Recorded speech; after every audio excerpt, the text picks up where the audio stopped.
Konflik di Timur Tengah kian memanas, terutama sejak Israel memperluas operasi militernya di jalur Gaza. Seperti ketegangan yang tengah terjadi antara Lebanon dan Israel usai ledakan di kota Beirut pada akhir tahun lalu, serta ketegangan di Laut Merah antara Houthi, Amerika Serikat, dan Inggris. Di tengah perseteruan perang di kawasan itu, TNI berhasil melabuhkan salah satu kapal perang terbaiknya di Lebanon dalam misi perdamaian Perserikatan Bangsa-Bangsa PBB.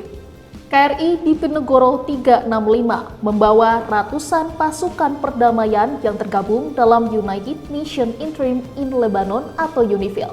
Satuan Tugas atau Satgas Kontingen Garuda KONGA MTF 28O, UNIFIL dan KRI Diponegoro 365 yang kini berada di Lebanon siap menggantikan KRI Frans Kasiepo 368 dan Satgas KONGA MTF 28N UNIFIL yang sebelumnya bertugas.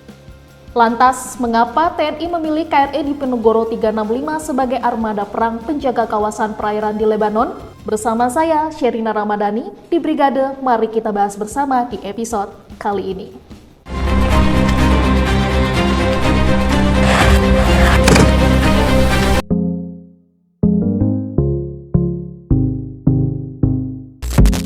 Tentara Nasional Indonesia memilih KRI Diponegoro 365 tentunya bukan tanpa alasan. Dengan spesifikasi KRI Diponegoro 365 serta baiknya track record kapal itu dalam menghadang musuh menjadikan kapal perang ini sebagai salah satu alutsista terkuat yang dimiliki TNI. Kapal perang dengan panjang 90,71 meter dan lebar 13,02 meter serta tinggi 8,75 meter tersebut dibuat oleh galangan kapal Schelde di Belanda pada tahun 2005. Melansir dari majalah Cakrawala edisi 425 tahun 2015 terbitan Dinas Penerangan Angkatan Laut, KRI Diponegoro 365 merupakan kapal perang korvet TNI AL kelas Sigma. Dengan spesifikasi yang mumpuni, kapal perang ini mampu melaju dengan kecepatan 28 knot dengan bobot kapal yang mencapai 1.700 ton. Selain itu, kapal ini juga turut dilengkapi dengan berbagai perlengkapan persenjataan siap tempur. Persenjataan tersebut terdiri dari meriam kaliber 76 mm, rudal permukaan dengan jarak jangkau 100 km, dan radar anti pesawat udara. Terdapat juga 2 unit meriam kaliber 20 mm yang ada di kanan dan kiri kapal. Spesifikasinya yang kuat membuat kapal ini memiliki track record yang sangat baik. Ketangguhan kapal perang ini diakui dalam sebuah latihan yang digelar pada tahun 2021 lalu. KRI Diponegoro 365 berhasil menghancurkan dan menenggelamkan kapal musuh dalam latihan operasi amfibi di perairan Dabu Singkep, Kepulauan Riau. Selain sukses menembak kapal musuh, KRI Diponegoro 365 juga berhasil menyelesaikan tugas dan misinya melalui penembakan meriam 20 mm dan 76 mm dalam serial Gunex, Adex, dan Arovex.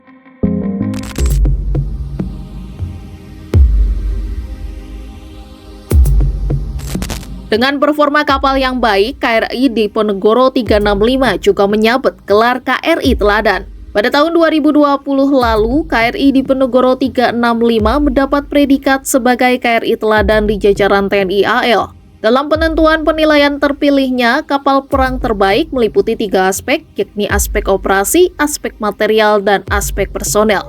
Pertama, aspek operasi meliputi bagaimana proses penghentian pemeriksaan dan penahanan efisiensi operasi serta jam layar. Kedua, aspek material menyangkut kesiapan teknis KRI dalam menjalankan operasinya. Terakhir, aspek personil berkaitan dengan kesiapan, keterampilan, serta profesionalisme prajurit dalam menjalankan tugas kedinasan dalam pengawakan KRI. Selain itu, terdapat pula penilaian atas masalah kebersihan maupun kerapian KRI dalam pemeliharaan serta perawatan KRI juga menjadi bagian dari penilaian.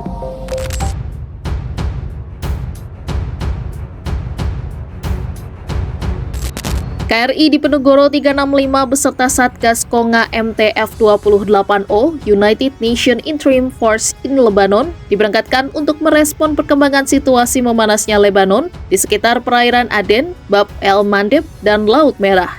KRI Diponegoro membawa 120 prajurit Sunheli AS-565 MBE Panther HS-1305. Prajurit yang diberangkatkan dalam misi perdamaian ini terdiri dari 32 perwira, 51 bintara, dan 20 tamtama.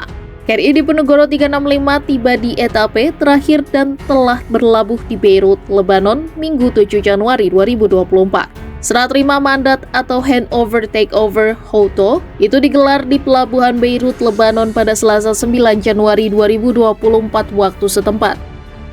Dalam perannya menjaga kawasan perdamaian di Lebanon, KRI Diponegoro 365 dan pasukan yang tergabung dalam Satgas MTF, TNI Konga MTF 28O Unifil melintasi di Area of Interest atau AOI dari tanggal 30 Desember 2023 hingga 2 Januari 2024. Selama melintasi kawasan Area of Interest, yakni perairan di Teluk Aden, Bab El Mandeb, dan Laut Merah, Laut Lebanon, KRI Diponegoro berusaha menjalin komunikasi dengan beberapa kapal perang asing yang tergabung dalam CTF 151 dan CTF 153, baik kapal perang maupun kapal sipil lainnya, terutama yang berbendera Indonesia, dalam rangka information sharing dan mengupdate situasi terbaru. Hal ini dilaksanakan sesuai perintah Kepala Staf Angkatan Laut atau KSAL Laksamana TNI Muhammad Ali agar setiap KRI meningkatkan kewaspadaan dan kesiapsiagaan penjagaan guna mengantisipasi perkembangan situasi pada saat melintas kawasan AOI, yakni perairan Teluk Aden, Bab El Mandeb, dan Laut Merah, Laut Lebanon.